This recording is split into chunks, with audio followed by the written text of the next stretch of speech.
bloating can be a very serious and painful condition, not just annoying. The biggest study I found actually suggested about 18% of the population regularly suffer from bloating. Now, in the medical field, they usually rely on you having about at least 12 weeks of bloating, at least once or twice a week, to be classified as with a functional bloating problem. My message is if you've got it on a regular basis for any length of time, you really need to address it because it can get worse. Now, the studies also show that women have it approximately 2 times more than men, and as we age, it gets less, usually because we learn a little bit more about healthier eating. And it does come back a lot to healthier eating and how we've treated the gut. Unfortunately, we've often treated it like a rubber or plastic tube and just thrown everything down there and hope it keeps working, and it doesn't. So what we're going to do is learn how to fix it with some really simple solutions. But it's important to understand some of the conditions that may be involved, like celiac disease that everybody knows of, which is a very severe reaction to gluten. And then you've got a non-celiac gluten sensitivity. So these are people who react just to gluten. And on top of that, you've also got the vast majority of the population who find it hard to digest gluten. And if you watch my much longer video on gluten alone, you'll realize why we need to cut it down. So one of the first and simplest strategies everybody can do right now is cut down the gluten and see what that does. Other intolerances, food intolerance type things, you've got lactose, fructose, sugars, carbohydrates are very common in this. And so again, looking for some of these conditions that may be there. You may also suffer from reflux and indigestion. Gastrophoresis is when it actually feels like it gets stuck halfway down. So you've eaten something and it feels like it's stuck in the esophagus for about an hour or two or so on. SIBO and SIFO, these are small intestinal bacteria overgrowth. So we're moving down the intestinal tract. After the stomach comes the small intestine. And this is a very, very common location for bloating. And in that condition, what happens is the bacteria, you've got the wrong bacteria and the wrong pH or the wrong conditions in there. You may also have fungi, so it's small intestinal fungal overgrowth. And these fungi or bacteria are growing, producing gas, and there's nowhere for it to go. It can't go up because it's below the stomach to burp out, and it can't go down. It's too far away to be farted out, excuse the language.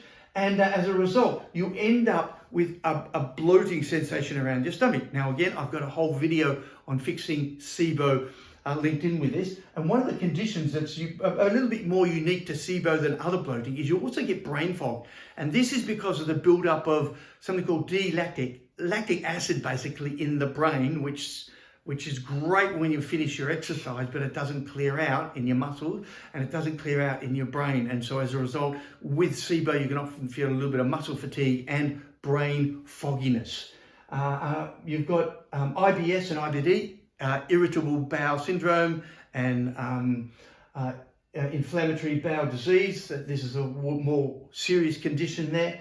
Pancreatic insufficiency. Your pancreas produces enzymes which helps digest all of your food. Now, if you've got pancreatic insufficiency, you've probably got insufficiency in your saliva enzymes as well, which get it all broken down. Your gallbladder, which is absolutely critical for passing the bile through, which has got lots of goodies in there to help with the breakdown of food and regulation, as well as helping move things through the intestine. So gallbladder conditions are important. And of course, it's often linked with constipation and diarrhea. Constipation, much more than diarrhea though. So if you understand all of those conditions, now it's obviously a build-up of usually gas, sometimes water and fecal matter, or a combination of those, but in most commonly, it's the gas.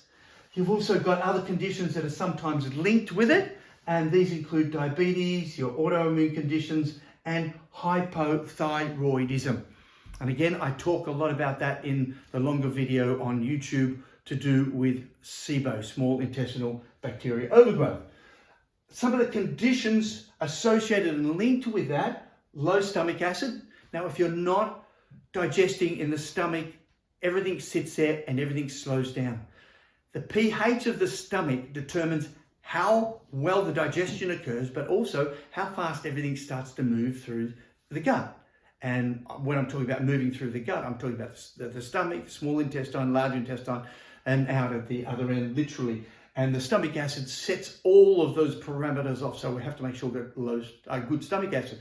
And one of the simplest strategies there, I'll mention, is adding some apple cider vinegar or some hydrochloric betaine supplement as a result to increase your stomach acid. And again, we've got a whole raft of videos on improving digestion and eliminating reflux and all those gastrointestinal disorders in the YouTube. So low digestive enzymes from the pancreas or your saliva as a result of it, slow and no motility. So your transit time through everything is just going slow. And as a result, you're tending to get the wrong type of microorganisms digesting and fermenting rather than breaking it down and passing it through quickly. Parasites may be involved, like Helicobacter pylori, for example, and nearly always you've got gut dysbiosis. And this gut dysbiosis is a dysfunction of your microbiome in your large intestine. So whether it starts up here or starts down below, they communicate all the way around. So the idea of the programs that I run, it's really about fixing the whole of the digestive system because it's all connected. That's why it's called a system. And in this case, you've got a dysfunction of the gut-brain axis that you've all heard about, and probably also, or maybe also, the gut hormone axis, because your gut is a major hormone balancer in the body, especially estrogen, but also testosterone, progesterone, and other hormones, not to mention even the neurotransmitters. And the final condition is visceral sensitivity, where you've had this for a while, and as a result, even a little bit of bloating causes a lot of pain, a lot of grievance, and therefore you want to do something about it really, really soon, because this visceral sensitivity means you're just really sensitive to anything that's happening down there.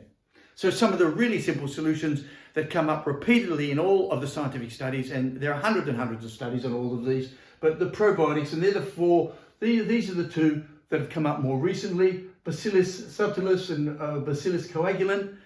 And then you've got the common ones like Lactobacillus and Bifidobacter. These two are the ones that you typically get in your yogurts and probiotic supplements. And some of the studies where they've looked at combinations show that it doesn't matter if it's 2 or 3 or 4 or 1, but the different combinations seem to work very effectively in getting everything moving through and getting the bloating down, as well as fixing many of all the, if not all of these other problems as well. Low FODMAP fiber, you'll have to check out FODMAP, but it means it doesn't ferment down there. And probably the best one, the one I always tell people about, is sugar cane extract. So they've taken the sugar out and they've left the sugar cane fiber behind. And in Australia, we call that K fiber. And K fiber is extremely effective in all of these, again, all of these gut conditions. Decreased protein. There are a couple of studies suggesting that protein, now a lot of people think, hold on, with all these carbohydrate things over here causing problems like fructose and sugar and lactose, well, is it the protein? Well, it appears that protein, higher protein content, e.g. more meat in the diet, may be contributing to the bloating, and it may give you some relief to substitute it for some highly dense, nutrient-dense carbohydrates. So decreasing protein content and, of course, improving digestive enzymes. And you can get digestive enzyme supplements which can help in that. And now there's a cocktail of things. There is no one simple solution or answer. In fact, you can also get lots of herbal mixtures now which act as prokinetic. Prokinetic means they move things through the gut a lot faster. So on top of the digestive enzyme, add in some prokinetics and so on. There is a much longer YouTube I've got on SIBO and bloating and reflux and all of these gut issues that we cover. So check those out if you need more information.